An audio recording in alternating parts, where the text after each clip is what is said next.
Hello friends. एक बार पुनः आप सभी का हमारे इस online platform study with GK YouTube channel पर हार्दिक स्वागत है।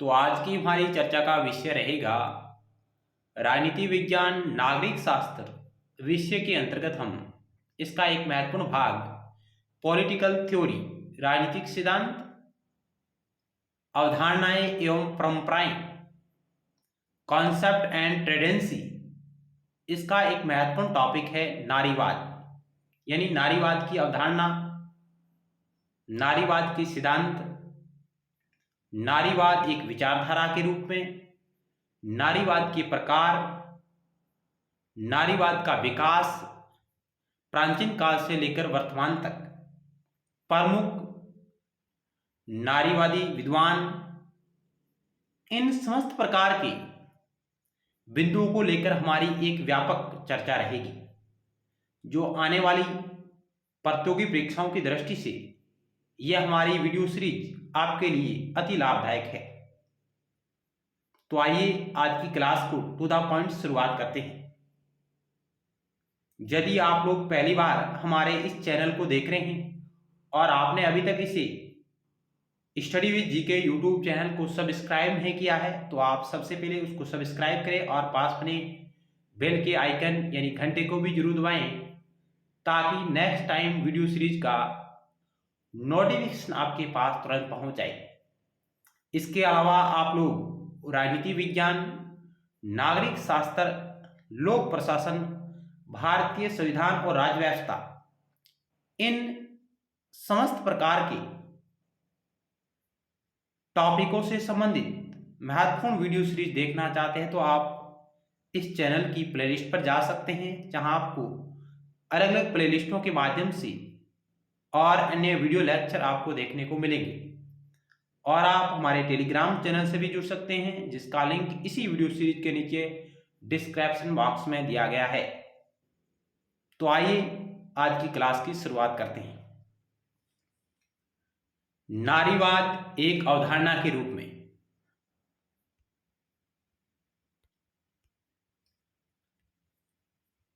जिसमें हम नारीवाद का विकास, नारीवाद के प्रकार, समकालीन समय में नारीवाद की भूमिका, नारीवाद से जुड़े हुए प्रमुख विद्वान कौन कौन से हैं, इन समस्त बिंदुओं को लेकर हमारा अध्ययन रहेगा। तो आइए शुरुआत करते हैं। नारीवाद यानी फेमिनिज्म, इसके समांतर शब्द का प्रयोग किया जाता है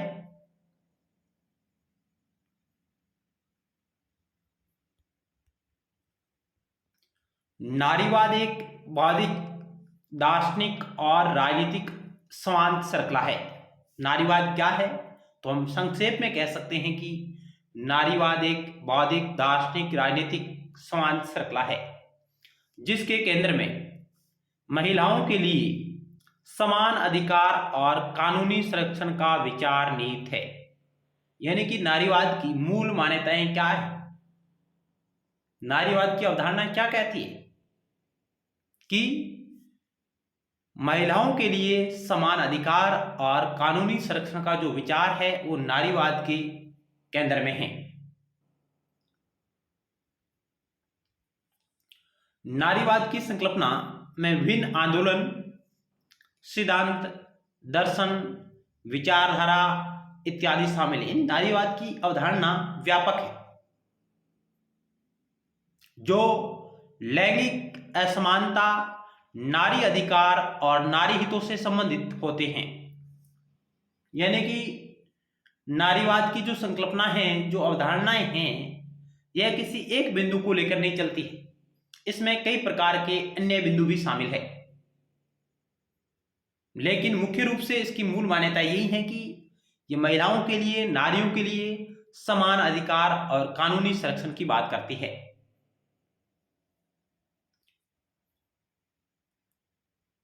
नारीवाद की अवधारणा पर हमारे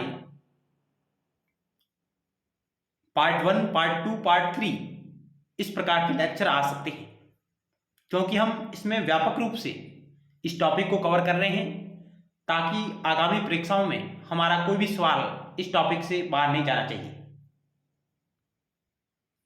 इस टॉपिक से संबंधित पिछले वर्षों में पूछे गए सवाल और आने वाले समय में किस प्रकार के सवाल आ सकते हैं, उन समस्त प्रकार की रणनीति पर हमारी चर्चा रहेगी। सबसे पहले हम थ्योरी करेंगे और उसके बाद हम अभ्यास प्रश्न देखेंगे।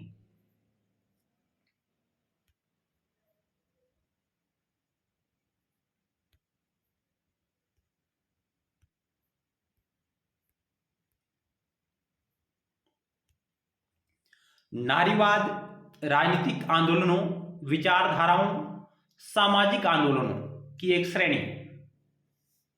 यानी कि इसमें राजनीतिक आंदोलन भी शामिल है, सामाजिक आंदोलन भी शामिल है, आर्थिक आंदोलन भी शामिल है, विचारधाराएं भी शामिल है, जो राजनीतिक, आर्थिक, व्यक्तिगत, सामाजिक और लैंगिक समानता को परिभाषित करने, स्थापित करने और प्राप्त करने के एक लक्ष्य को साझा करते हैं।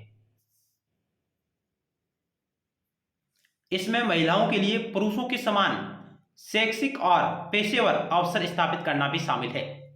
यानी कि इसमें महिलाओं के लिए पुरुषों के समान शैक्षिक और पेशेवर अवसर स्थापित करना भी नारीवाद की अवधारणा में शामिल है।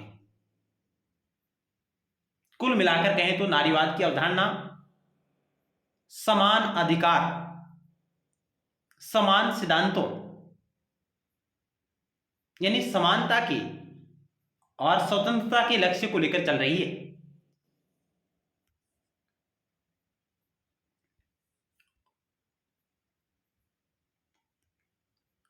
तो यहां से नारीवाद के बारे में सत्य कथन कौन सा है, असत्य कथन कौन सा है, या नारीवाद की प्रमुख विशेषताएं क्या है, इस प्रकार के सवाल आ सकते हैं। तो हम देख रहे हैं कि नारीवाद एक ऐसी विचारधारा है जो स्त्री और पुरुषों के समान अधिकारों पर बल देती है। जो पुरुषों को अधिकार मिल रहे हैं, जो पुरुषों को स्वतंत्रता मिल रही है, वही अधिकार और वही स्वतंत्रता महिलाओं को मिलनी चाहिए। यह बात नारीवाद कहता है, नारीवाद की संकल्पना कहती है। यानी कि पुरुषों के बराबर दर्जा है जो महिलाओं को मिलना चाहिए। नारीवाद एक ऐसी विचारधारा है जो स्त्री और पुरुषों के समान अधिकारों पर बल देती है, इसकी बात करती है। आगे है, नारीवाद के अनुसार स्त्री और पुरुष के बीच बहुत सारी असमानताएं हैं। ये ना तो प्राकृतिक है और ना ही आवश्यक है। यानी नारीवाद के अनुसार स्त्री और पुरुष में बहुत सारी असमानताएं विद्यमान हैं, जो न तो प्रकृति ने दी है, न ही वो महिलाओं के लिए और पुरुषों के लिए आवश्यक है। इसलिए इन असमानताओं को बदला जा सकता है, इन्हें दूर किया जा सकता है। यानी कि जो पुरुष और महिलाओं के मध्य जो भेदभाव हो रहे हैं उसको बदला जा सकता है, उसको दूर किया जा सकता है। महिलाओं को भी पुरुषों के बराबर दर्जा दिया जा सकता है, ताकि स्त्री और पुरुष एक समान जीवन व्यतीत कर सके, एक सकुशल जीवन जी सके। यह है जो नारीवाद की संकल्पना कहती है।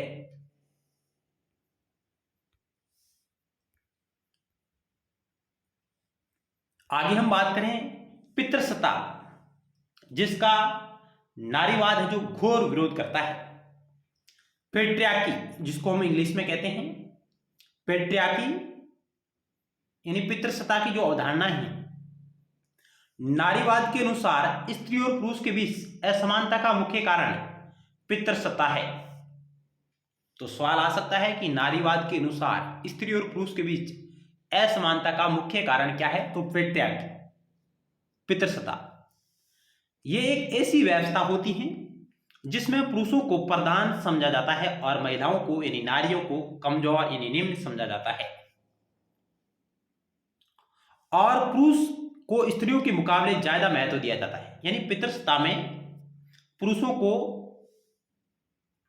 अधिक महत्व दिया जाता है और महिलाओं को निम्न महत्व प्रदान किया जाता है। जैसे भारतीय समाज के संदर्भ में हम बात करें तो भारतीय समाज में पुरुष प्रधान समाज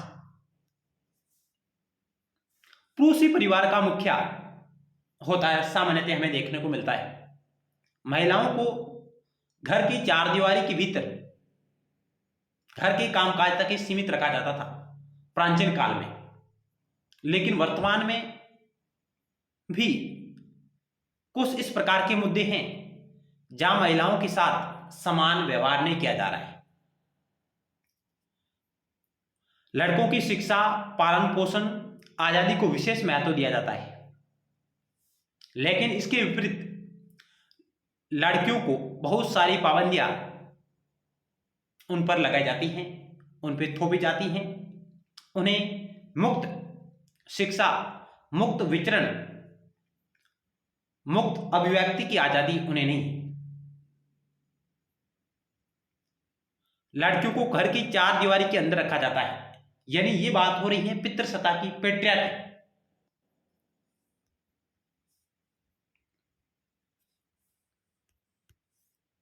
इसलिए नारीवाद की संकल्पना महिलाओं को समान अधिकार दिलाना चाहती हैं जो पुरुषों को मिले हुए हैं।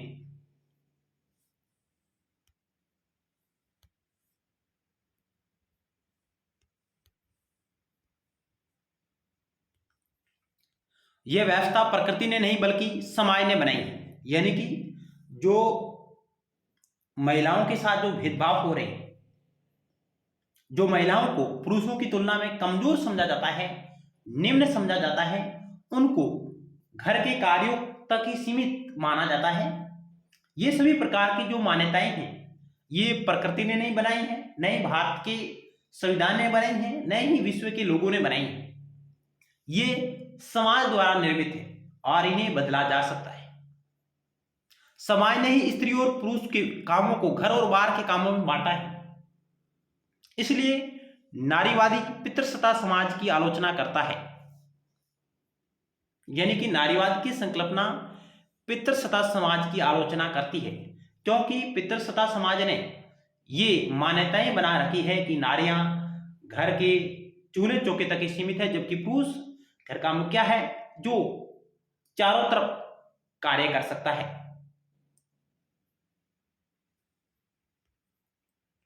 आगे हम बात करते हैं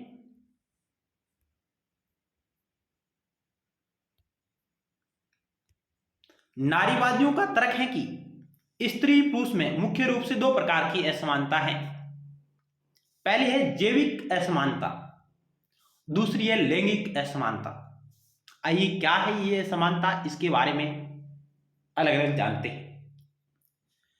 जैविक असमानता प्राकृतिक है, प्रकृति द्वारा निर्धारित है। जैसे जीव विज्ञान के अनुसार सिर्फ औरतें ही गर्भ धारण करके बच्चों को जन्म दे सकती है, पुरुष ऐसा नहीं कर सकते। तो ये जो असमानता है पुरुष और महिला के मध्य, तो यह एक जैविक असमानता है जो कि एक प्राकृतिक है। जबकि एक असमानता होती है वह है लैंगिक असमानता, जो सामाजिक है, जो कि समाज के द्वारा बनाई गई है, समाज ने इसे पैदा किया है लैंगिक असमानता को। लेकिन जरूरी नहीं कि बच्चों का पालन पोषण भी स्त्रियां ही करें, पुरुष भी कर सकते हैं। पुरुष भी बच्चों का पालन पोषण कर सकते हैं। यह कार्य केवल महिला का ही नहीं है। काम के बंटवारे को लेकर भी स्त्री और पुरुष में असमानता पाई जाती है। जरूरी नहीं है कि घर का कामकाज केवल महिला ही करे, पुरुष भी कर सकता है। खाना बनाने का काम पूरा काम महिला ही करे, ये जरूरी नहीं है। एक टाइम महिला भी बना सकती है और एक टाइम पुरुष भी बना सकता है।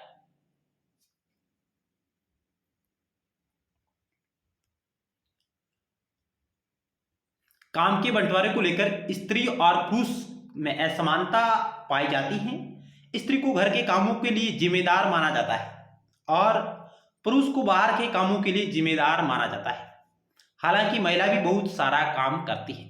तो इस प्रकार की जो लैंगिक असमानता है ये सामाजिक है, समाज द्वारा पैदा की गई है, समाज के द्वारा निर्मित है, इसे बदला जा सकता है। तो ये नारीवाद की संकल्पना कहती है।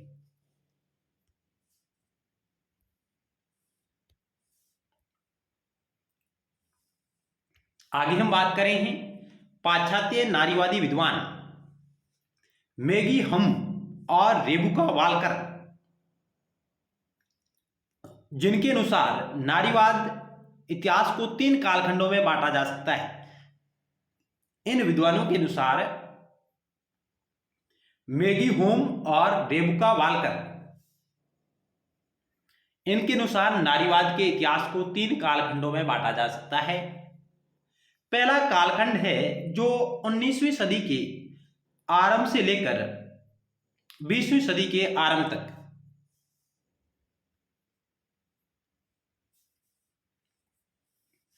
दूसरा कालखंड 1960 से 1970 के दशक के मध्य तक, और तीसरा कालखंड है 1990 से वर्तमान तक। इन अवधियों में महिलाओं के लिए जो आंदोलन हुए, जो महिला समानता और महिलाओं के अधिकारों के लिए जो संघर्ष हुए, तो इन कालखंडों में इन्हें बांटा गया है, जिनके बारे में हम अगली स्लाइड में विस्तार से बात करेंगे। यानी कि नारीवाद के इतिहास का उदय इन 3 कालखंडों के दौरान हुए नारीवादी आंदोलन से हुआ। यानी नारीवाद की जो संकल्पना हमारे सामने आई है वो एक आंदोलन से नहीं है, उसमें कई प्रकार के आंदोलन, कई प्रकार की विचारधाराएं शामिल है।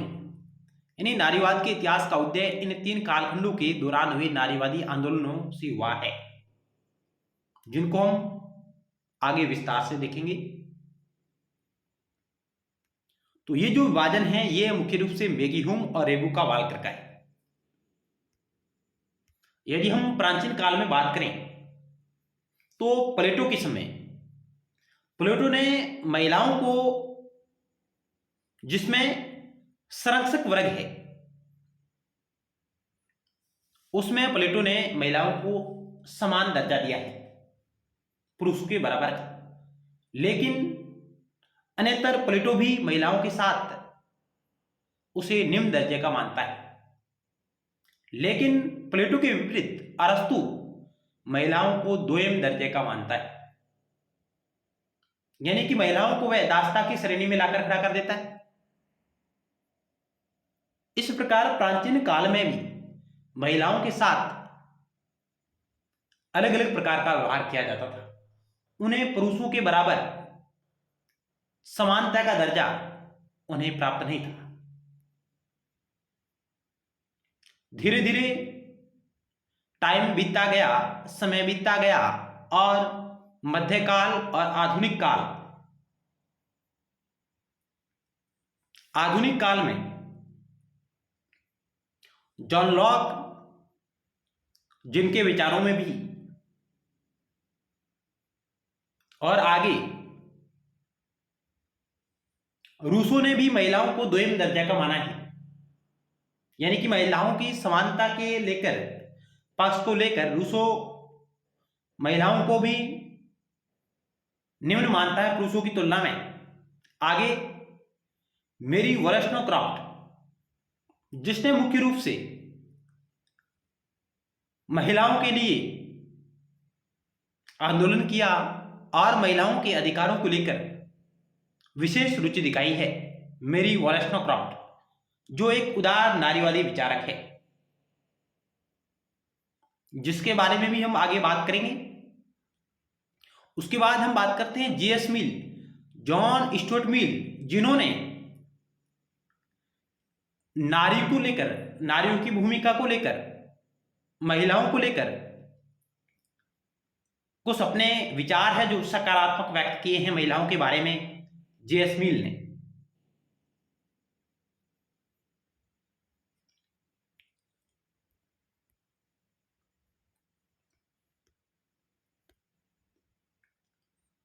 आधुनिक पश्चिमी नारीवादी आंदोलन को 3 चरणों में विभाजित किया जा सकता है या किया गया है। नारीवादी आंदोलनों के पहले चरण में, जो पहला चरण है 19वीं शताब्दी में महिलाओं के राजनीतिक अधिकारों पर अधिक जोर दिया गया। यानी कि पहले चरण में महिलाओं के राजनीतिक अधिकारों पर अधिक बल दिया गया था, जैसे वोट का अधिकार। यह आंदोलन 19वीं सदी से लेकर 20वीं सदी की शुरुआत तक सक्रिय रहा। यानी कि महिलाओं को राजनीतिक अधिकार प्राप्त होना चाहिए, इसको लेकर यह आंदोलन हुए पहले चरण में। नारीवादी आंदोलन का जो दूसरा चरण है, जो 1960 से 1970 के 80 के दशक के मध्य जो हुआ, उसमें महिलाओं के सामाजिक समानता और कानूनी समानता के अधिकारों पर बल प्रदान किया गया। महिलाओं के सामाजिक समानता तथा कानूनी समानता के अधिकार पर बल दिया गया था इस अवधि में, यानी दूसरे चरण में। दूसरे चरण की शुरुआत उदारवादी आंदोलन के साथ 1960 में हुई। नारीवादी आंदोलन का तीसरा चरण मूलतः दूसरे चरण का ही विस्तार था, जिसमें दूसरे चरण के आंदोलन की कमियों को दूर करने के लिए सामाजिक कानूनी समानता के साथ साथ आर्थिक समानता को भी जोर दिया गया, और इस आंदोलन की शुरुआत 1990 में हुई। यानी कि नारीवाद के आंदोलन के पहला चरण है जिसमें राजनीतिक अधिकार की बात की गई महिलाओं के लिए, और दूसरे चरण में महिलाओं के लिए सामाजिक और कानूनी समानता की बात कही गई, और तीसरे चरण में आर्थिक समानता को भी शामिल कर लिया गया।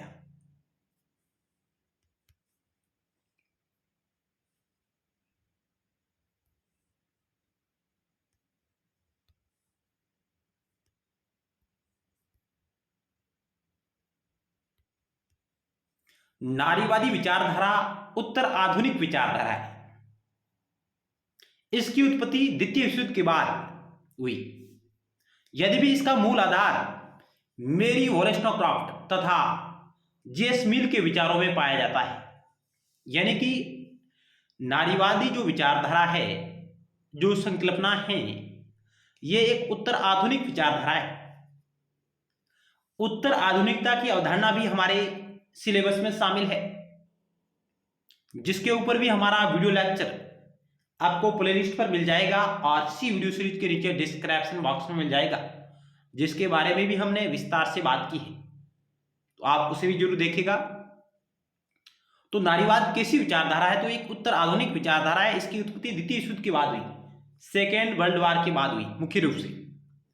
यदि भी इसका मूल आधार मेरी वोलेस्टोक्रॉफ्ट और जेस मिल के विचारों में पाया जाता है, जॉन स्टुअर्ट मिल के विचारों में। इन विचारकों ने भी पुरुषों व महिलाओं के मध्य सार्वजनिक जीवन में भेदभाव समाप्त करने पर बल दिया। यानी कि मेरी वोलेस्टोक्रॉफ्ट और जेस मिल ने महिलाओं के और पुरुषों के मध्य सार्वजनिक जीवन में भेदभाव जो जारी था उसे समाप्त करने पर बल दिया था। इन विचारकों ने पुरुष व महिलाओं के समान कार्य के लिए समान वेतन का समर्थन किया तथा महिलाओं के लिए भी समान स्वतंत्रता और अधिकारों का समर्थन किया। यानी कि मेरी वोलेस्टोक्रॉफ्ट और जेस मिल, जिन्होंने मुख्य रूप से महिलाओं के लिए पुरुषों के समान वेतन और समान स्वतंत्रता और समानता के अधिकारों का समर्थन किया। उदारवादी विचारकों में लॉक व बेंथम ने मानवीय समानता पर बल दिया, परंतु महिलाओं की समानता की उपेक्षा की।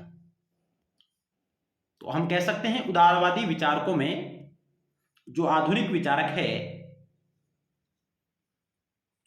लॉक और जेरेमी बेंथम, इन्होंने समानता की बात तो की थी, मानवीय समानता की बात की, लेकिन महिलाओं की समानता की इन्होंने उपेक्षा कर दी थी।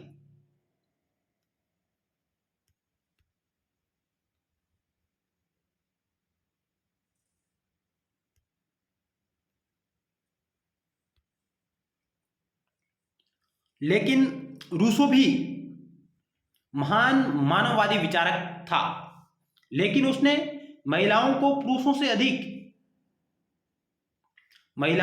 पुरुषों से बौद्धिक व तार्किक रूप से हीन माना रूसो ने। तो हम कह सकते हैं कि ये मुख्य रूप से तीनों विद्वान लोग हैं, बेंथम है और रूसो, इन्होंने महिलाओं को पुरुषों की तुलना में कम आंका है, निम्न माना है। लेकिन मेरी वोलेस्टोक्रॉफ्ट और जॉन स्टुअर्ट मिल ने महिलाओं को भी पुरुषों के समान माना है। लेकिन लॉक, बेंथम और रूसो इन्होंने महिलाओं को पुरुषों की तुलना में निम्न माना, इसलिए इन्होंने महिलाओं की समान शिक्षा का समर्थन नहीं किया।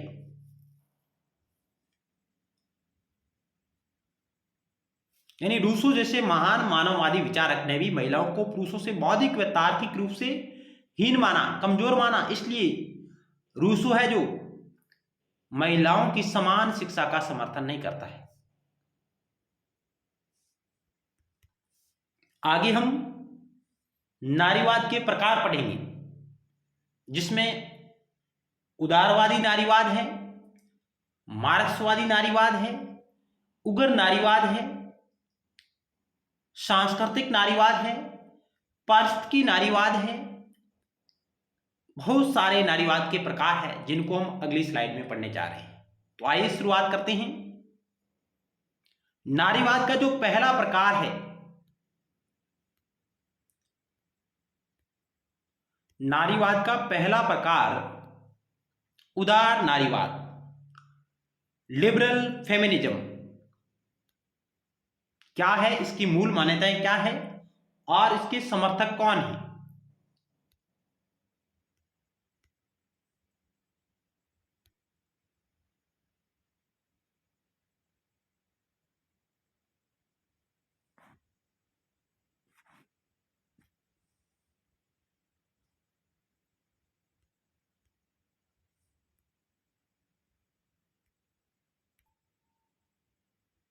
तो आइए, नारीवाद का पहला प्रकार, नारीवाद की पहली लहर, जिसमें मुख्य रूप से मेरी वोलेस्टोक्रॉफ्ट और जॉन स्टुअर्ट मिल जैसे प्रमुख विद्वान शामिल है, जो मुख्य रूप से उदारवादी विचारधारा का प्रतिनिधित्व करते हैं। और उदार नारीवाद, लिबरलिज्म, फेमिनिज्म। उदारवादी नारीवाद नारीवादी आंदोलन का पहला चरण माना जाता है। इस प्रकार के भी सवाल आए हैं कि नारीवादी आंदोलन का पहला चरण था उदारवादी, उग्र नारीवाद, मार्क्सवादी नारीवाद या सांस्कृतिक नारीवाद। तो हम कह सकते हैं कि उदार नारीवाद नारीवादी आंदोलन का पहला चरण माना जाता है। इसकी पहली महत्वपूर्ण प्रवक्ता मेरी वोलेस्टोक्रॉफ्ट थी। मेरी वोलेस्टोक्रॉफ्ट, जो एक उदार नारीवादी महिला विद्वान हैं, जिनका जन्म इंग्लैंड में हुआ था। इन्होंने अपनी रचना a vindication of the right of women लिखी। A vindication of the right of women, यह रचना मेरी वोलेस्टोक्रॉफ्ट की है, जो कि 1793 में हमारे सामने आई।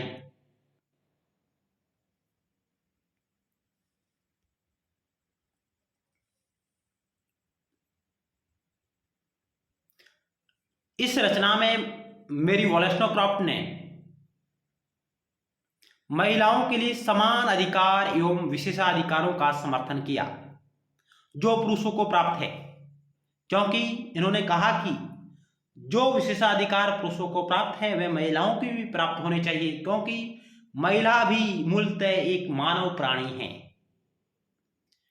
मेरी वोलेस्टोक्रॉफ्ट क्या कहती है? वे अपनी मुख्य रचना a vindication of the right of women, जिसका प्रकाशन 1793 ईस्वी में हुआ, उसमें उन्होंने लिखा कि महिलाओं के लिए भी समान अधिकार और विशेषाधिकार होने चाहिए जो पुरुषों को प्राप्त है, क्योंकि महिला भी मूलतः एक मानव प्राणी है और मानव प्राणी के नाते महिलाओं को भी समान अधिकार मिलना चाहिए। मेरी वोलेस्टोक्रॉफ्ट के अनुसार राजनीतिक जीवन और सामाजिक जीवन में लैंगिक भेदभाव समाप्त किया जा सकता है यदि महिलाओं को शिक्षा व अवसर एक विवेकशील प्राणी होने के नाते प्राप्त हो।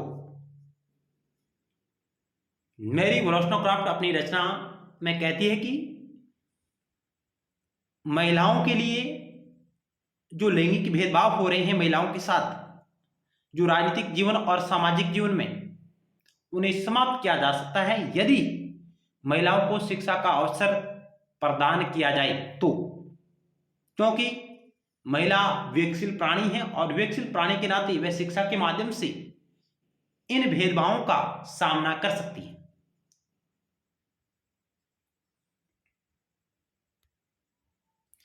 आगे जॉन स्टुअर्ट मिल एवं Harriet Taylor. Harriet Taylor John Stuart Mill की पत्नी थी। इन्होंने कहा कि एक ऐसे समाज के निर्माण का प्रस्ताव रखा। मिल व टेलर दंपति ने, मिल और टेलर दंपति ने एक ऐसा प्रस्ताव रखा जो समाज के निर्माण का प्रस्ताव रखा जो तार्किक होगा, जिसमें जन्म के आधार पर लैंगिक भेदभाव स्वाभाविक रूप से समाप्त हो जाएंगे। यानी कि जॉन स्टुअर्ट मिल और उनकी पत्नी हैरियट टेलर, जिनका संबंध उदारवादी नारीवादी अवधारणा से है, यानी कि इस लायक से है, इसके नारीवाद के इस प्रकार से है। इस प्रकार का भी सवाल आ सकता है कि उदार नारीवाद से के प्रमुख विद्वान कौन कौन हैं या समर्थक कौन कौन हैं।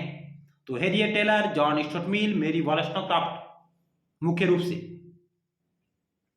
एक ऐसे समाज के निर्माण का प्रस्ताव रखा जो तार्किक होगा, जिसमें जन्म के आधार पर लैंगिक भेदभाव स्वाभाविक रूप से समाप्त हो जाएंगे।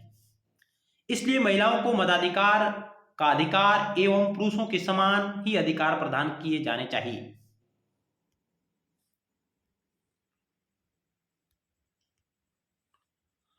सेकेंड वर्ल्ड वॉर के बाद, यानी द्वितीय विश्व युद्ध के बाद भी अमेरिकी विचारकों में विशेषकर बेटी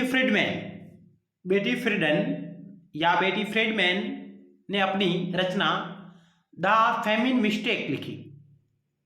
द फेमिन मिस्टेक, यह मुख्य रूप से रचना किसकी है? बेटी फ्रीडमैन की है। और उसमें उन्होंने कहा कि उस सांस्कृतिक मिथ्या को दूर करने का प्रयास किया।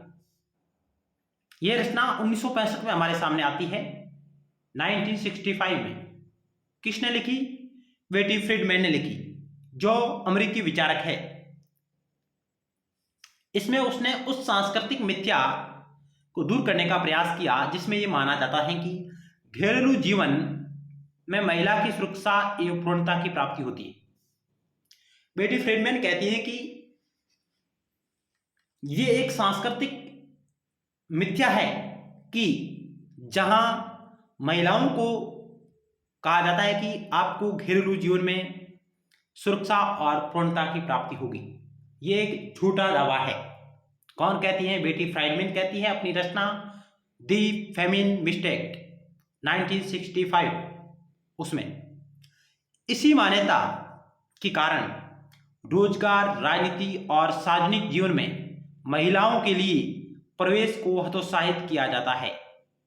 जो ये सांस्कृतिक मिथ्या है, इसके कारण ही महिलाओं के प्रवेश को हतोत्साहित किया जाता है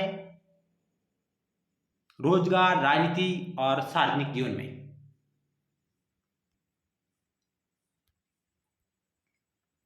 बेटी फ्रीडमैन के अनुसार महिलाओं के समक्ष सबसे बड़ी समस्या अनाम की समस्या है।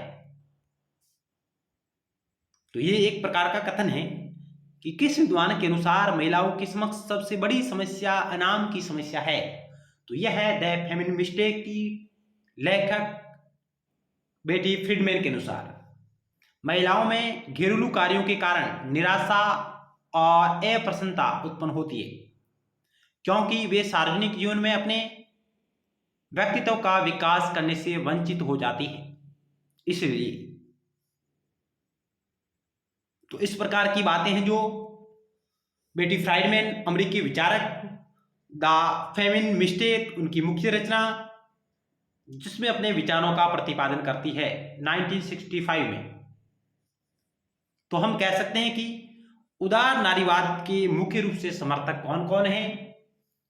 सबसे पहले जो समर्थक थी नारीवादी विचारक मेरी वॉलस्टोक्राफ्ट, उसके बाद जॉन स्टुअर्ट मिल और उनकी पत्नी हैरियट टेलर, उसके बाद Betty Friedman, the feminine mistake, और जॉन स्टुअर्ट मिल की मुख्य रचना है द सब्जेक्शन ऑफ वुमेन, और वेरी वॉलस्टोक्राफ्ट की रचना है a vindication of the right of women. आगे बात करते हैं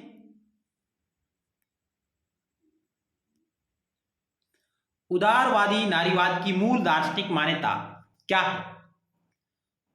तो उदारवादी नारीवाद की मूल दार्शनिक मान्यता व्यक्तिवादी आधार पर निर्मित है, जिसके अनुसार सभी व्यक्तियों का समान नैतिक महत्व है, इसलिए उनके साथ समान व्यवहार होना चाहिए, और यही बात नारीवाद की संकल्पना कहती है। अतः लिंग, प्रजाति, धर्म के आधार पर भेदभाव निषेध होना चाहिए।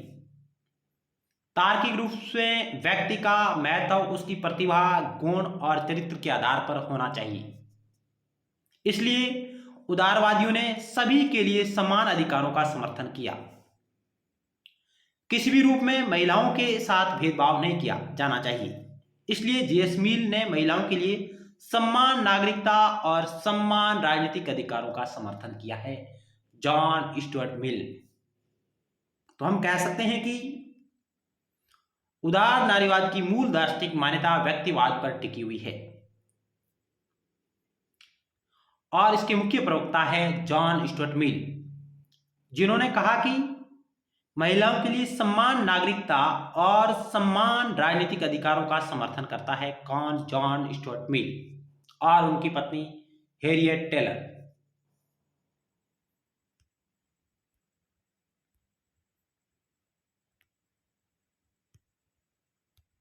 अतः उदारवादी नारीवाद मूलतः सुधारवादी है, सुधार पर बल देते हैं। इसलिए ये मूल रूप में पुरुषों और महिलाओं के मध्य समानता के समर्थक है, न कि पितृसत्तात्मक समाज की सत्ता को परिवर्तित करना चाहते हैं। यानी अतः उदारवादी नारीवादी मूलतः सुधारवादी है, इसलिए ये मूल रूप में पुरुष और महिला के मध्य समानता के समर्थक है, न कि पितृसत्तात्मक समाज की सत्ता को परिवर्तित करना चाहते हैं।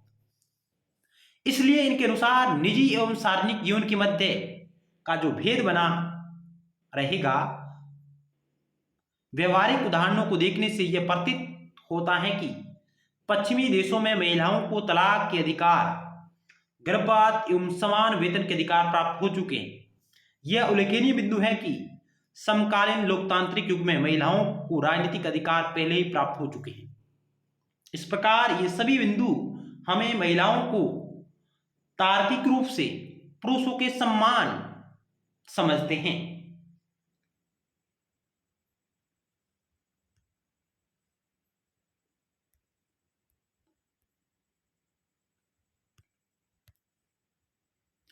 उदारवादी नारीवाद महिलाओं और पुरुषों के मध्य प्रकृति एवं प्रवृत्ति में भेद मानते हैं। प्रकृति और प्रवृत्ति में भेद मानते हैं। कैसे? इनके अनुसार महिलाओं का झुकाव परिवार एवं घरेलू जीवन के प्रति स्वाभाविक होता है। अतः बेटी फ्राइडमैन ने कहा कि महिलाओं के लिए घर एवं परिवार को केंद्रीय रूप में महत्वपूर्ण माना, लेकिन आमूल नारीवादियों ने इस मान्यता को अस्वीकृत कर दिया।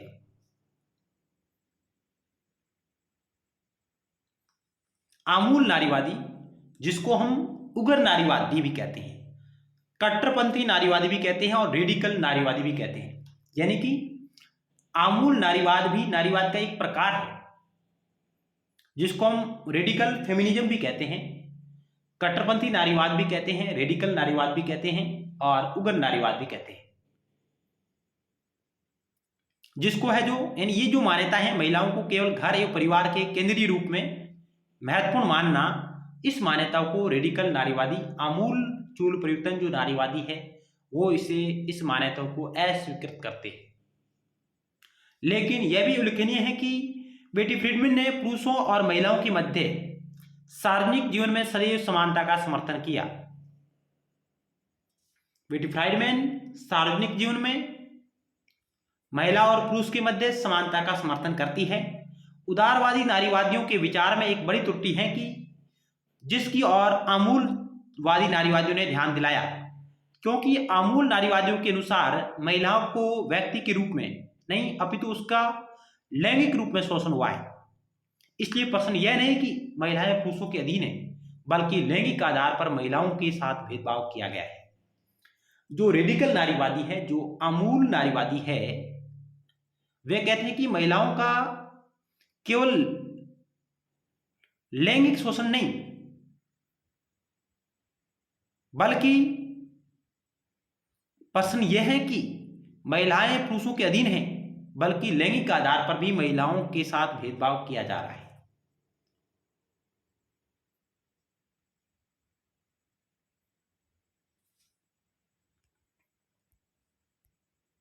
दूसरी ओर आमूलवादी नारीवादियों के अनुसार उदारवादियों ने मानवीय आधार पर महिलाओं की समस्या को हल करने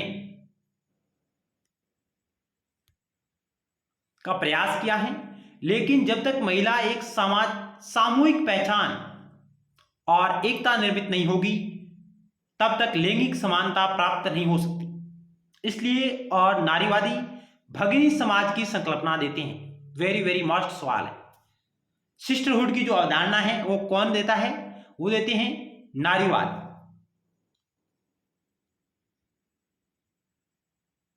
तो भगिनी समाज की जो अवधारणा है, जो संकल्पना है, वो नारीवाद से संबंधित है। सिस्टरहुड की संकल्पना। उदारवादियों ने लैंगिक विभाजन को दूर करते हुए पुरुष पर और महिलाओं के मध्य समानता का समर्थन किया, जबकि रेडिकल नारीवादी, आमूल नारीवादी महिला की पृथक पहचान एवं पृथक अस्तित्व के लिए संग्रस्त है। यानी कि रेडिकल नारीवादी और लिबरल नारीवादी के मध्य यहां अंतर को हमें समझना जरूरी है। उदार नारीवादी और आमूल नारीवादी, इनके मध्य भी मतभेद है, इनके विचारों में विभिन्नता पाई जाती है। उदार नारीवाद है जो लैंगिक विभाजन को दूर करने की बात करते हैं, पुरुष और महिलाओं के मध्य समानता का समर्थन करते हैं। लेकिन जो आमूल नारीवादी है वह महिला की एक पृथक पहचान होनी चाहिए। केवल समानता होना पूर्ण नहीं है, महिलाओं को पहचान दिलाना भी जरूरी है, उनका अस्तित्व भी होना चाहिए। ये बात आमूल नारीवादी कहते हैं। लेकिन उदार नारीवादी केवल महिला और पुरुष के मध्य समानता की बात करते हैं।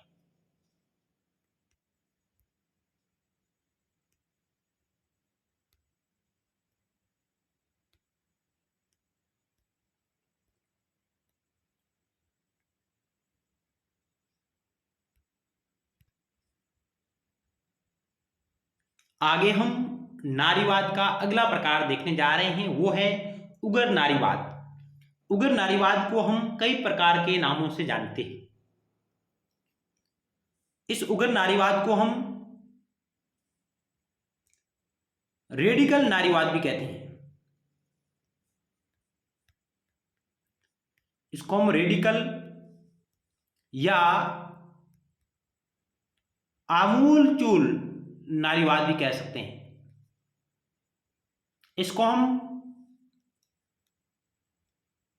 कट्टरपंथी नारीवाद भी कह सकते हैं। उग्र नारीवाद, जिसको हम कट्टरपंथी नारीवाद भी कह सकते हैं, रेडिकल नारीवाद भी कह सकते हैं और आमूलचूल नारीवाद भी कह सकते हैं। तो ये चारों नाम एक दूसरे की जगह प्रयुक्त हो रहे हैं। इंग्लिश में केवल रेडिकल फेमिनिज्म की बात होती है, हिंदी में उग्र नारीवाद, कट्टरपंथी नारीवाद, आमूलचूल परिवर्तनवादी नारीवाद, चारों मुख्य रूप से एक ही। आइए इसके विचार को देखते हैं। क्या कहता है विचार? ये उग्र नारीवाद का विचार कहता है कि सार्वजनिक और आर्थिक जीवन में विषमता का मूल कारण पारिवारिक या निजी क्षेत्र में व्याप्त विषमता है। यानी जो हमें सार्वजनिक और आर्थिक क्षेत्र में, आर्थिक जीवन में जो हमें विषमता दिखाई दे रही है, उसका मूल कारण ही क्या है? पारिवारिक और निजी क्षेत्र में व्याप्त विषमता है। तो ये कौन कहता है? ये बात करते हैं केवल उग्र नारीवादी। इस प्रकार का वही सवाल आ सकता है। इन्होंने विषमता को निम्न रूपों में दर्शाया है। उगर नारीवाद ने जो विषमता है उसको निम्न रूपों में बताया है कि जो पारिवारिक और निजी क्षेत्र में जो विषमता है उनके कौन कौन से प्रकार है। तो इन्होंने कहा कि पितृसत्ता, पेट्रियार्की, सेक्स एंड जेंडर का घालमेल। हिंदी में दोनों के लिए मुख्य रूप से सेक्स के लिए जो शब्द प्रयोग आता है वो आता है यौन। सेक्स और जेंडर इनमें भी अंतर है। और जेंडर के लिए जो शब्द प्रयोग होता है वो होता है लिंग। सेक्स के लिए यौन शब्द का प्रयोग होता है हमारे राजनीति विज्ञान और सामाजिक विज्ञान में, और जेंडर के लिए हम प्रयोग कर रहे हैं लिंग शब्द का प्रयोग सामाजिक विज्ञान और पॉलिटिकल साइंस, राजनीति विज्ञान में। इनमें हमें आगे अंतर देखने को मिलेगा। इनमें मुख्य रूप से क्या अंतर पाया जाता है उसका भी हम आगे बात करेंगे मुख्य रूप से। तो सेक्स के लिए यौन शब्द और हिंदी में, और जेंडर के लिए लिंग। हालांकि लिंग शब्द सेक्स और जेंडर दोनों के लिए भी उपयोग हो रहा है सामान्यतः, लेकिन हमारे इस सब्जेक्ट के अंतर्गत हम सेक्स के लिए यौन और जेंडर के लिए लिंग शब्द का प्रयोग करें हिंदी में, और इंग्लिश में सेक्स और जेंडर। इसका जो घालमेल है यह भी विषमता के लिए क्या है, उत्तरदायी है। घरेलू कार्यों के मूल्य आकलन प्रबल नहीं। इन जो महिलाओं का जो घरेलू कार्य होता है उसका मूल्य और आकलन नहीं किया जाता है। राजनीति को केवल सार्वजनिक जीवन तक ही सीमित करना, यह मुख्य रूप से विषमता है महिलाओं और पुरुषों के मध्य। कौन कहते हैं? उग्र नारीवादी कहते हैं, रेडिकल नारीवादी कहते हैं। इन्हीं रेडिकल नारीवादियों के अनुसार सामाजिक और आर्थिक जीवन में विषमता का मूल कारण पारिवारिक और निजी क्षेत्र में व्याप्त विषमता है।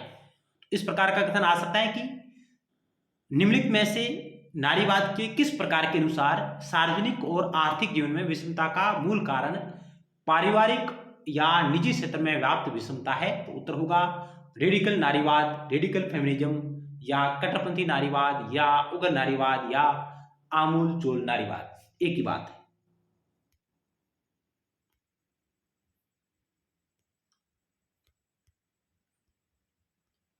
आमूल नारीवादियों ने सार्वजनिक जीवन में महिलाओं की अधीनता व शोषण के मूल कारणों की खोज की, जहां पर उदारवादियों ने खोज करने का प्रयास नहीं किया। उन्होंने केवल समानता की बात कही। उन्होंने कहा कि पुरुषों और महिलाओं के मध्य समानता और उन्हें समान अधिकार मिलने चाहिए। लेकिन आमूल नारीवादियों ने कहा कि सार्वजनिक जीवन में महिलाओं की अधीनता और शोषण के मूल कारण क्या है, उनको खोजने का प्रयास इन्होंने किया। इन्होंने कहा कि जो मूल कारण है वह परिवार और निजी क्षेत्र में व्याप्त विषमता है, जिसमें पितृसत्ता, सार्वजनिक जीवन में महिलाओं की भागीदारी न होना। इनके अनुसार सार्वजनिक व निजी जीवन के मध्य का विभाजन महिलाओं के शोषण का मूल कारण है।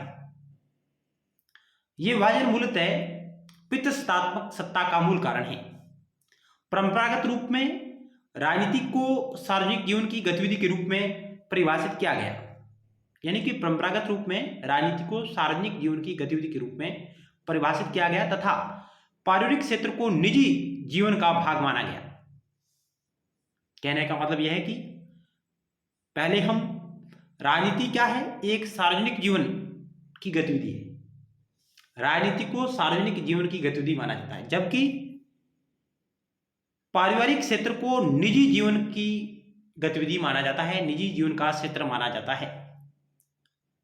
जो विभाजन किया गया सार्वजनिक बनाम निजी, यह महिलाओं के शोषण का मूल कारण है। यह विभाजन मूलतः अरस्तु के विचारों की देन है। अरस्तु ने भी पारिवारिक जीवन को निजी व गैर राजनीतिक क्षेत्र में माना, यानी अरस्तु ने भी पारिवारिक जीवन को निजी और गैर राजनीतिक क्षेत्र दोनों में विभाजित किया था। जो विभाजन है ये महिलाओं के शोषण का मूल कारण है। कौन कहते हैं? रेडिकल नारीवादी, कट्टरपंथी नारीवादी कहते हैं। जब ये विभाजन समाप्त हो जाएगा तो नारियों को समान अधिकार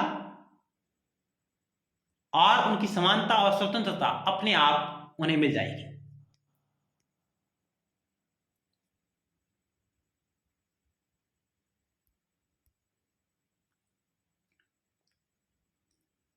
इसकी जो मुख्य विद्वान है यानी कि रेडिकल नारीवाद की समर्थक कौन है, रेडिकल नारीवाद से संबंधित प्रमुख विद्वान कौन कौन से, तो हम कह सकते हैं Sheila Firestone, Sheila Rowbotham Firestone, Kate Millett और सिमोन डी बुआ।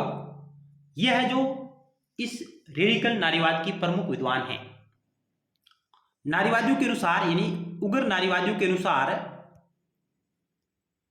राजनीति प्रत्येक क्षेत्र में विद्यमान है जहां सामाजिक संघर्ष है। उग्र नारीवादी कहते हैं कि राजनीति प्रत्येक क्षेत्र में विद्यमान है जहां सामाजिक संघर्ष है। केट मिलेट जो विद्वान है, अमेरिकी विद्वान है, इन्होंने अपनी प्रसिद्ध रचना सेक्सुअल पॉलिटिक्स, इस प्रकार के भी सवाल आते हैं कि यह रचना किस विद्वान की है या सुमेलित करने वाला सवाल आ सकता है। तो केट मिलेट की प्रमुख रचना सेक्सुअल पॉलिटिक्स में राजनीति को परिभाषित करते हुए उन्होंने कहा कि यह शक्ति संरचना पर आधारित संबंध है। राजनीति है जो शक्ति संरचना पर आधारित संबंध है जिसमें एक समूह द्वारा दूसरे समूह को नियंत्रित करने का प्रयत्न किया जाता है। कौन कहती है? केट मिलेट कहती है। कहां कहती है? अपनी पुस्तक सेक्सुअल पॉलिटिक्स में। अपनी पुस्तक सेक्सुअल पॉलिटिक्स में केट मिलेट ने कहा कि जो राजनीति है यह एक समूह के द्वारा दूसरे समूह को नियंत्रित करने का प्रयत्न किया जाता है। इसमें यह शक्ति संरचना पर आधारित है जो एक समूह के द्वारा दूसरे समूह को नियंत्रित करती है। इसलिए सरकार व नागरिकों के मध्य का जो संबंध और कर्मचारी व मालिकों के मध्य का संबंध, परिवार में पति और पत्नी के मध्य का संबंध, पिता व बच्चे के मध्य का संबंध राजनीति का क्षेत्र है। बहुत ही अच्छी बात कही है केट मिलेट ने।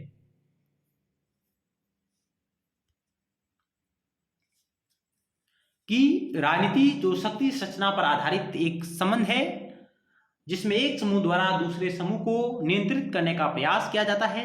इसलिए सरकार व नागरिकों के मध्य का संबंध भी, कर्मचारी और मालिकों के मध्य का संबंध, परिवार में पति और पत्नी के मध्य का संबंध और पिता और बच्चे के मध्य का संबंध एक राजनीति का क्षेत्र है।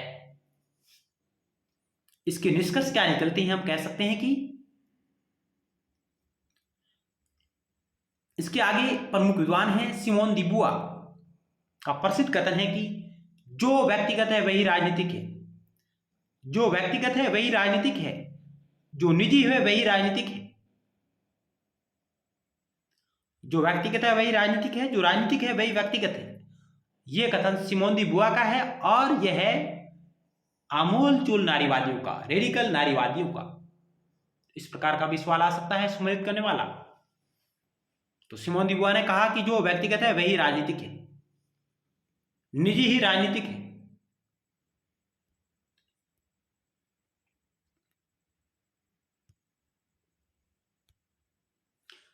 आमूल चूल नारीवादियों के अनुसार परिवार में महिलाओं का शोषण होता है, इसलिए इन्होंने राजनीति को प्रतिदिन की राजनीति कहा। इस प्रकार के सवाल आ सकते हैं। निजी ही राजनीति है, व्यक्तिगत ही राजनीति है। कौन कहती है? सिमोन दी बुआ कहती है। और सिमोन दी बुआ एक रेडिकल नारीवादी विद्वान है। और दूसरी बात है, परिवार में महिलाओं का शोषण होता है, इन्होंने राजनीति को प्रतिदिन की राजनीति कहा। राजनीति को प्रतिदिन की राजनीति कौन से प्रकार वाले कहते हैं? तो हम कह सकते हैं कि रेडिकल नारीवादी है जो राजनीति को प्रतिदिन की राजनीति कहते हैं। अतः घर में कार्य का विभाजन, घरेलू दायित्वों का निर्वहन भी राजनीतिक है। इनके अनुसार निजी जीवन का सारा दायित्व महिलाओं पर छोड़ दिया गया है। निजी जीवन का उत्तरदायित्व राज्य या अन्य सार्वजनिक संस्थाओं को सौंपा जाना चाहिए। बच्चों के पालन पोषण का दायित्व नर्सरी या क्रेच द्वारा किया जाना चाहिए। ये बात करते हैं रेडिकल नारीवादी। केवल महिलाओं का काम नहीं है बच्चों का पालन पोषण करना, केवल पारिवारिक संस्था का ये काम नहीं है, ये राज्य भी कर सकता है, समाज भी कर सकते हैं। रेडिकल नारीवादियों ने उदारवादी एवं मार्क्सवादी विचारों का प्रभावी विकल्प प्रस्तुत किया। रेडिकल नारीवादियों ने उदारवादी और मार्क्सवादी नारीवादियों के विचारों का एक प्रभावी विकल्प प्रस्तुत किया। इन्होंने महिलाओं के लिए एक विशिष्ट और वैकल्पिक दृष्टिकोण का निर्माण किया, विकास किया। रेडिकल नारीवादियों ने वर्तमान राज्य का विश्लेषण करते हुए कहा कि राज्य एक तटस्थ संस्था नहीं है। रेडिकल नारीवादी कहते हैं कि राज्य का विश्लेषण करते हुए कहते हैं कि राज्य एक तटस्थ संस्था नहीं है, क्योंकि राज्य के द्वारा महिलाओं के साथ भेदभाव किया जाता है। पुरुष एवं महिलाओं की पहचान अलग अलग रूपों में निर्मित होती है। महिलाओं के ऊपर राज्यों की शक्ति और प्रभुत्व का अनेक रूपों में प्रयोग किया जाता है।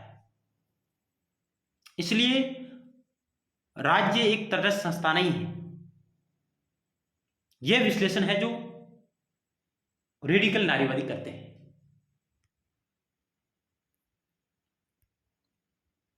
अनेक देशों में राष्ट्रीय जीवन में महिलाओं को मां की संज्ञा दी गई।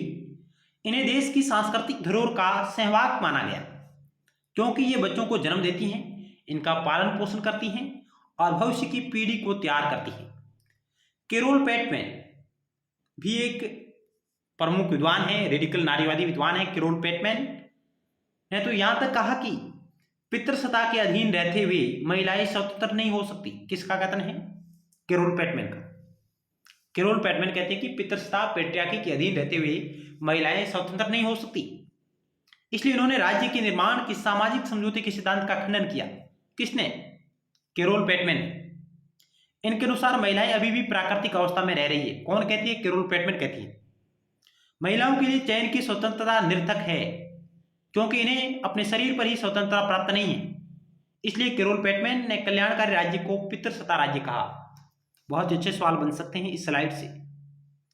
कल्याणकारी राज्य को पैट्रियार्की स्टेट किसने कहा? कैरोल पेटमैन ने कहा। इन्होंने कहा कि महिलाएं अभी भी प्राकृतिक अवस्था में हैं और प्राकृतिक अवस्था में होने के कारण उन्हें चयन की स्वतंत्रता प्राप्त होना निरर्थक है, क्योंकि वे अपने शरीर पर स्वतंत्रता प्राप्त नहीं है। तो इस प्रकार के विचार हैं जो कैरोल पेटमैन के हैं, और इनके विचार रेडिकल नारीवादियों में शामिल हो सकते हैं।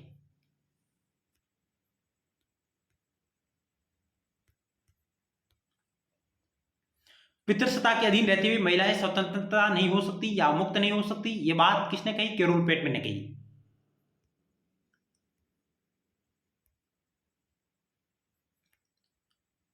अब हम देखते हैं रेडिकल नारीवादियों के अनुसार महिलाओं की स्वतंत्रता का अभिप्राय निम्नलिखित है। यानी रेडिकल नारीवादी क्या चाहते हैं महिलाओं के लिए स्वतंत्रता के संदर्भ में? इन्होंने कहा कि बच्चा पैदा करने की स्वतंत्रता होनी चाहिए महिलाओं को, विवाह की स्वतंत्रता होनी चाहिए, गर्भपात का उन्हें अधिकार होना चाहिए, घरेलू हिंसा से उन्हें मुक्ति प्राप्त होनी चाहिए। ये कहते हैं रेडिकल नारीवादी। उपरोक्त स्वतंत्रता मिलने के पश्चात ही महिलाओं के लिए नागरिक व आर्थिक स्वतंत्रता का महत्व होगा।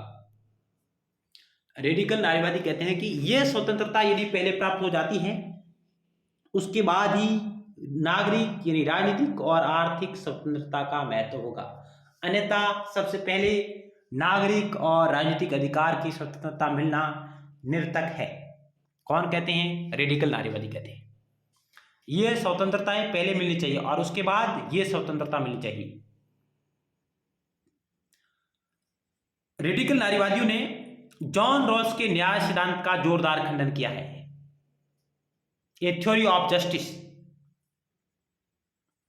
क्योंकि नारीवादियों के अनुसार रॉल्स ने पितृसत्ता को स्वाभाविक माना और जॉन रॉल्स महिलाओं को पुरुषों की तुलना में निम्न मानता है। इसलिए उग्र नारीवादी है, कट्टरपंथी नारीवादी है, रेडिकल नारीवादी है जो जॉन रॉल्स के न्याय सिद्धांत का खंडन करते हैं। क्योंकि नारीवादियों के अनुसार रॉल्स ने पितृसत्ता को स्वाभाविक माना है। न्याय तार्किक व्यक्तियों के समझौते का परिणाम नहीं है। नारीवादियों के अनुसार न्याय तार्किक व्यक्तियों के समझौते का परिणाम नहीं है, क्योंकि महिलाएं पितृसत्ता के अधीन हैं। इसलिए कथन आ सकता है नारीवादियों के अनुसार रॉल्स ने पितृसत्ता को स्वाभाविक माना है। न्याय तार्किक व्यक्तियों के समझौते का परिणाम नहीं है। नारीवादियों के अनुसार न्याय तार्किक व्यक्तियों के समझौते का परिणाम नहीं है, क्योंकि महिलाएं पितृसत्ता के अधीन हैं। और आगे ऑकिन विद्वान हैं, इन्होंने कहा कि रॉल्स ने परिवार को नागरिकता की पाठशाला व नागरिकों को सामाजिक बनाने का मूल स्थान माना। जॉन रॉल्स ने परिवार को नागरिकता की पाठशाला व नागरिकों को सामाजिक बनाने का मूल स्थान माना है, लेकिन इन्होंने परिवार में लैंगिक न्याय को अनदेखा कर दिया। जॉन रॉस ने वह परिवार को न्यायपूर्ण मान लिया तथा न्याय की मान्यता को सार्वभौमिक और निष्पक्ष भी कहा गया, जबकि नारीवादियों ने सार्वभौमिकता व समानता की बजाय विभेद पर बल दिया। नारीवादियों ने सार्वभौमिकता व समानता की बजाय विभेद पर बल दिया। तो नारीवादी जॉन रॉल्स के न्याय सिद्धांत का खंडन करते हैं, क्योंकि जॉन रॉल्स ने जो अपना न्याय सिद्धांत दिया है वह अपने आप में त्रुटिपूर्ण है नारीवादियों के अनुसार, क्योंकि जॉन रॉल्स पितृसत्ता को स्वाभाविक मानता है और स्वाभाविक मानने के कारण महिलाएं पितृसत्ता के अधीन हैं, नारीवादी कहते हैं।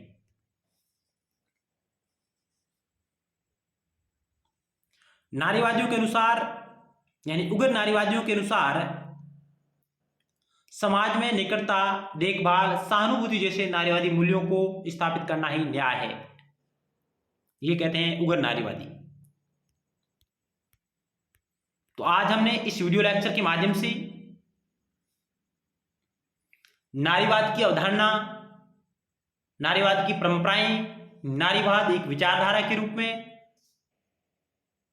नारीवाद के प्रकार जिसमें हमने पहले उदार नारीवाद और उसके बाद हमने उग्र नारीवाद जिसको हम रेडिकल नारीवाद कहते हैं,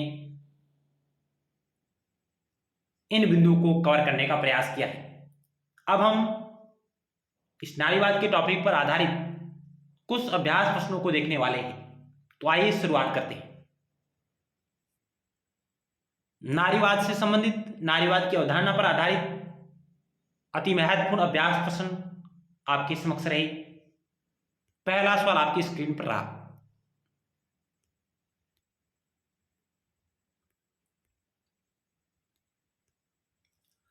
नारीवादी अर्थात फेमिनिज्म शब्द का सर्वप्रथम किसके द्वारा प्रयुक्त किया गया?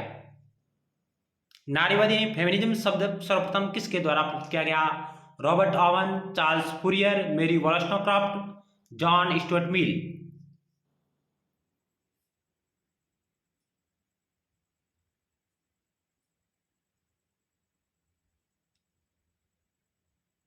क्या होगा इस सवाल का राइट उत्तर?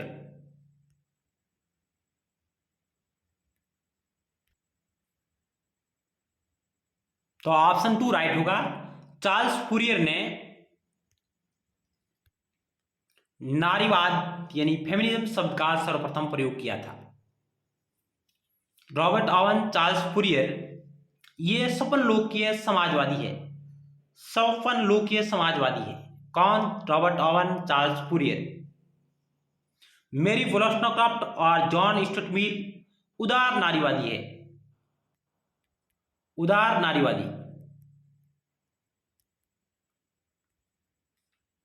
मेरी वॉलस्टोक्राफ्ट की महत्वपूर्ण रचना a vindication of right of women 1793 में हमारे सामने आती है। मेरी वॉलस्टोक्राफ्ट एक अंग्रेज लेखिका, उदारवादी, नारीवादी दार्शनिक है, इंग्लैंड की। जॉन स्टुअर्ट मिल भी एक प्रमुख नारीवादी विद्वान है और इनकी पत्नी हैरियट टेलर भी एक नारीवादी विद्वान है जो उदार नारीवाद की शाखा का प्रतिनिधित्व कर रहे हैं। नारीवाद की अलग अलग शाखाएं हैं जिसमें हमने पढ़ा उदार नारीवाद, उग्र नारीवाद और आगे हम पढ़ेंगे मार्क्सवादी नारीवाद, समाजवादी नारीवाद, सांस्कृतिक नारीवाद, पारिस्थितिकी नारीवाद, उत्तर आधुनिक नारीवाद, बहुसांस्कृतिक नारीवाद इत्यादि इत्यादि। तो जॉन स्टुअर्ट मिल की रचना है द सब्जेक्शन ऑफ वुमेन। आगे चलते हैं। कुछ अन्य महत्वपूर्ण फैक्ट आपके समक्ष रहे। 18वीं सदी में चार्ल्स फूरियर द्वारा फेमिनिज्म शब्द का प्रयोग किया गया। नारीवाद शब्द का पहली बार प्रयोग काल्पनिक समाजवादी चार्ल्स फूरियर ने 1837 में महिलाओं के लिए समान अधिकार का उल्लेख करने के लिए किया। नारीवाद राजनीतिक, आर्थिक, व्यक्तिगत और सामाजिक लैंगिक समानता को स्थापित करने और प्राप्त करने के लक्ष्य को साझा करता है। यानी कि नारीवाद की जो विचारधारा, जो अवधारणा, जो संकल्पना है वो मुख्य रूप से समानता की घोषक है।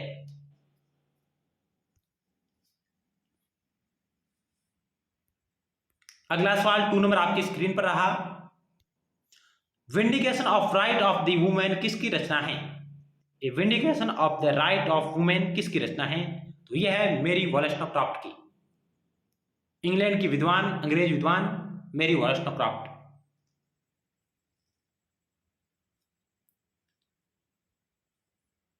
वंदना शिवा है, ये पर्यावरणविद है, पार्थ की नारीवादी विद्वान है वंदना शिवा। यह कैरोलिना पेटमैन, इस बैटमैन की जगह अपने पेटमैन, कैरोलिना पेटमैन, ये एक रेडिकल नारीवादी विद्वान है कैरोलिना पेटमैन। जॉन स्टुअर्ट मिल और मेरी वॉलस्टोक्राफ्ट ये उदार नारीवादी विद्वान हैं। ऑप्शन 2 राइट होगा। अगला सवाल आपकी स्क्रीन पर रहा 3 number. The subjection of women किसकी रचना है? किस विचार की रचना है? जास्मिन, जॉन स्टुअर्ट मिल, जेम्स मिल, मेरी वॉलस्टोक्राफ्ट। तो ऑप्शन 2 राइट होगा। जेएस मिल की रचना है the subjection of women. Option 2 right होगा। इस टॉपिक से किस प्रकार के सवाल परीक्षाओं में आए हुए हैं और आने वाले हैं उनके बारे में हम व्यापक विश्लेषण कर रहे हैं, और इस टॉपिक पर आधारित लगभग 50 प्रश्नों पर हम बात करेंगे। नारीवाद के टॉपिक पर आधारित लगभग 50 अभ्यास प्रश्नों के बारे में हम बात करेंगे, तो आप लगातार हमारे साथ बने हुए हैं। जॉन स्टुअर्ट मिल की रचना द सब्जेक्शन ऑफ वुमेन, जिसको हम हिंदी में कहते हैं स्त्रियों की पराधीनता, जो 1869 में प्रकाशित हुई थी। द सब्जेक्शन ऑफ वुमेन का प्रकाशन कब हुआ? 1869 में। किसकी रचना है? जेएस मिल की, हिंदी में कहते हैं स्त्रियों की पराधीनता। इस पुस्तक में इन्होंने लिखा कि स्त्री पुरुष का संबंध मैत्री पर आधारित होना चाहिए, ना कि प्रभुत्व पर। यह कथन किसका है? जेएस मिल का है। स्त्री पुरुष का संबंध मैत्री पर आधारित होना चाहिए, न कि प्रभुत्व पर। स्त्री पुरुष क्या है? सहचर है, एक दूसरे के सहयोगी है, इसलिए इनका संबंध मैत्री पर आधारित है।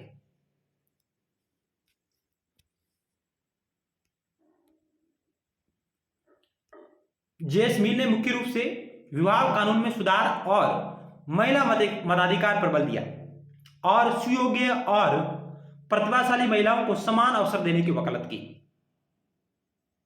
विवाह कानून में सुधार, महिला मताधिकार पर बल दिया और सुयोग्य और प्रतिभाशाली महिलाओं को समान अवसर देने की बात कही, वकालत की।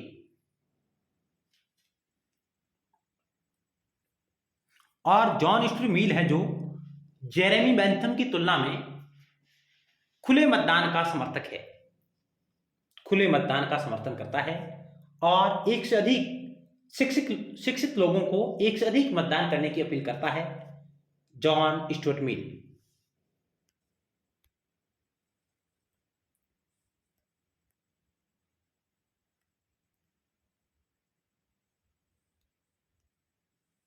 नारीवाद के अनुसार लैंगिक असमानता का मूल कारण है कानूनी व्याख्याएं, पितृसत्ता, शासन प्रक्रियाएं, प्राकृतिक अंतर।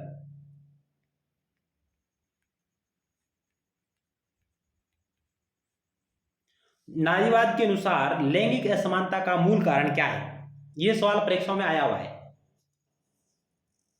आरपीसी असिस्टेंट प्रोफेसर, जिसमें यह सवाल आया हुआ था। नारीवाद के अनुसार लैंगिक असमानता का मूल कारण है, तो ऑप्शन 2 राइट होगा, पितृसत्ता, पेट्रियार्की। जबकि कानूनी व्याख्याएं, शासन प्रक्रियाएं, प्राकृतिक अंतर, ये नारीवाद के साथ लैंगिक असमानता को बढ़ावा नहीं देते।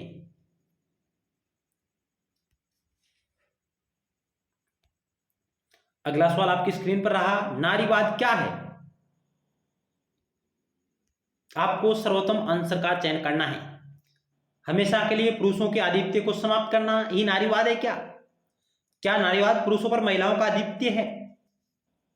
महिलाओं के शोषण को रोकने हेतु संघर्ष है क्या नारीवाद? क्या नारीवाद महिलाओं के समान अधिकार और स्टेटस के लिए संघर्षपूर्ण समर्थन है? इसमें से आपको सर्वोत्तम आंसर का चयन करना है जो नारीवाद शब्द को परिभाषित करता है। तो इस सवाल का राइट उत्तर का ऑप्शन डी, महिलाओं के समान अधिकार और उनकी स्थिति के लिए संघर्षपूर्ण समर्थन है नारीवाद। ऑप्शन डी राइट होगा।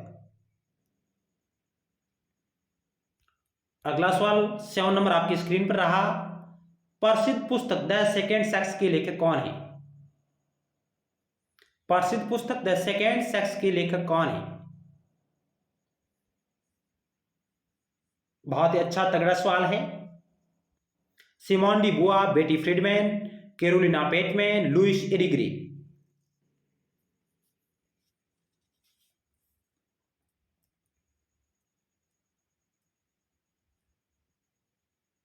तो ऑप्शन आपका ही राइट होगा, सिमोन दी बुआ।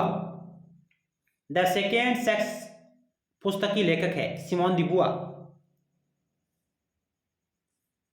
और सिमोन दी बुआ एक रेडिकल नारीवादी विद्वान है, रेडिकल नारीवादी विद्वान है सिमोन दी बुआ। जबकि बेटी फ्रीडमैन एक लिबरल नारीवादी विद्वान है, लिबरल नारीवादी विद्वान है बेटी फ्रीडमैन। द फेमिन मिस्टेक इनकी रचना है, जो 1965 में आई थी। The feminine mystique 1965। Carolina Pateman एक रेडिकल नारीवादी विद्वान है, महिला विद्वान है। लुइस एरिग्रे ये एक उत्तर आधुनिक विद्वान है, उत्तर आधुनिक नारीवादी विद्वान है लुइस एरिग्रे, जिसके बारे में हम आगे बात करेंगे। तो ऑप्शन आपका ये राइट होगा, द सेकेंड सेक्स, सिमोन दी बुआ।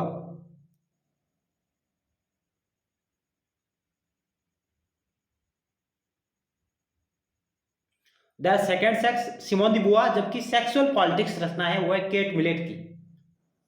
सेक्सुअल पॉलिटिक्स जो रचना है वो है केट मिलेट की, और द सेकेंड सेक्स है सिमोन दी बुआ की। द फेमिन मिस्टेक है बेटी फ्रीडमैन की, अमेरिकी विचारक है बेटी फ्रीडमैन, जिनकी रचना है द फेमिन मिस्टेक 1965। अगला सवाल आपकी स्क्रीन पर रहा। सिमोन दी बुआ की प्रसिद्ध पुस्तक द सेकेंड सेक्स में उन्होंने विस्तार से बतलाया कि स्त्री पुरुष का भेद सामाजिकरण का परिणाम है। स्त्री पुरुष का जो भेद है सामाजिकरण का परिणाम है। सामाजिकीकरण यानी समाज से जुड़े समस्त वातावरण से उत्पन्न इस स्थिति को दूर कर समान व्यक्तियों के लिए समान अधिकारों के अधिकार के रूप में मांगा नारीवाद है। यानी सामाजिकरण का परिणाम है स्त्री पुरुष का भेद, और सामाजिकीकरण से उत्पन्न इस स्थिति को दूर करने का प्रयास किया जाना चाहिए। समान व्यक्तियों के लिए समान अधिकारों के अधिकार के रूप में मांग ही नारीवाद है सिमोन दी बुआ के अनुसार। तो मुख्य रूप से द सेकेंड सेक्स ये पुस्तक कई बार परीक्षाओं में पूछी गई है, और यहां से मिलान करने वाला भी सवाल आता है। The second sex, the sexual politics, the feminine mistake, the subjection of women, A vindication of the right of women, इस प्रकार की पुस्तकों का सुमेलित करने वाला भी सवाल आ सकता है। अगला सवाल 8 नंबर आपकी स्क्रीन पर रहा। निम्नलिखित में से कौन सी यह विचारधारा मानती है कि परिवार के भीतर पुरुष की स्थिति बुजुर्गों के वर्ग के तुल्य और महिला की स्थिति सर्वारा के समांतर है? निम्नलिखित में से कौन सी यह विचारधारा मानती है कि परिवार के भीतर पुरुष की स्थिति बुजुर्गों नहीं बुजुर्गा वर्ग है, सॉरी मिसप्रिंट हो गया है, यहां बुजुर्गा वर्ग है।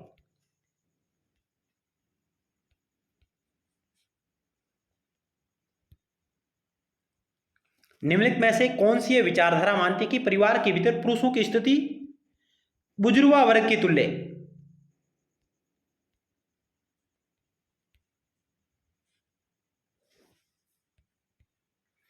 बुजुर्गा वर्ग के तुल्य और महिला की स्थिति सर्वहारा के समांतर है?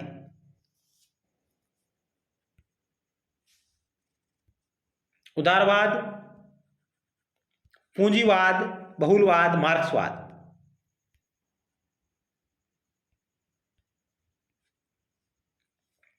निम्नलिखित में से कौन सी विचारधारा मानती है कि परिवार के भीतर पुरुष की स्थिति बुजुर्गा वर्ग के तुल्य और महिला की स्थिति सर्वहारा के समांतर है?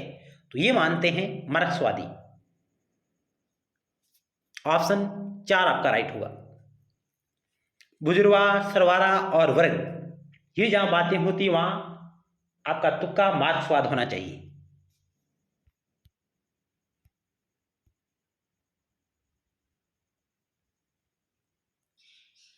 अगला सवाल है 9 नंबर।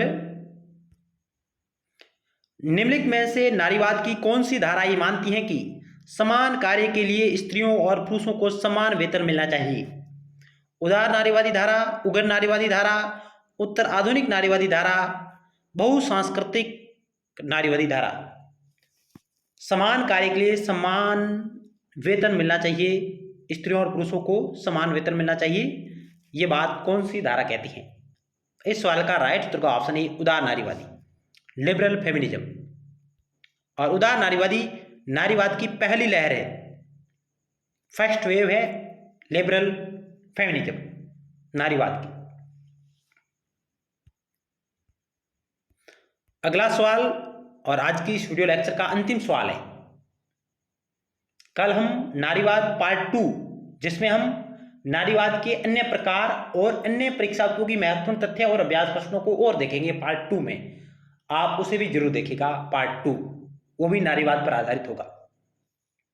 10 नंबर सवाल क्या कह रहा है कि निम्नलिखित में से यह कथन किस नारीवादी विचारक का है कि सारा इतिहास नारी पर पुरुषों के अत्याचार की कहानी है और यह पितृसत्तात्मक शक्ति का जीता जागता उदाहरण है?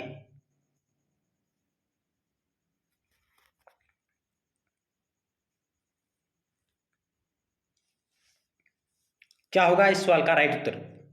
निम्नलिखित में से यह कथन किस नारीवादी विचारक का है कि सारा इतिहास नारी पर पुरुषों के अत्याचार की कहानी है, पितृसत्तात्मक शक्ति का जीता जागता उदाहरण है?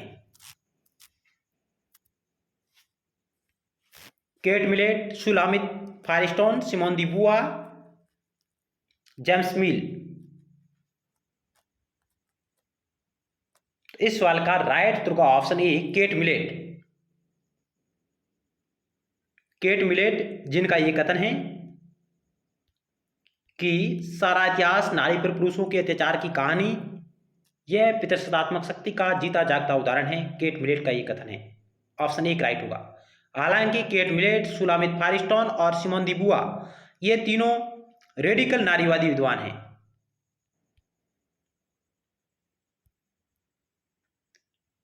कट्टरपंथी नारीवादी विद्वान हैं। सुलामित फायरस्टोन, सिमोन दी बुआ, केट मिलेट। केट मिलेट की जो पुस्तक है उसका नाम है सेक्सुअल पॉलिटिक्स और सिमोन दी बुआ की पुस्तक है द सेकेंड सेक्स। ये तीनों विद्वान रेडिकल फेमिनिज्म की धारा का प्रतिनिधित्व करते हैं।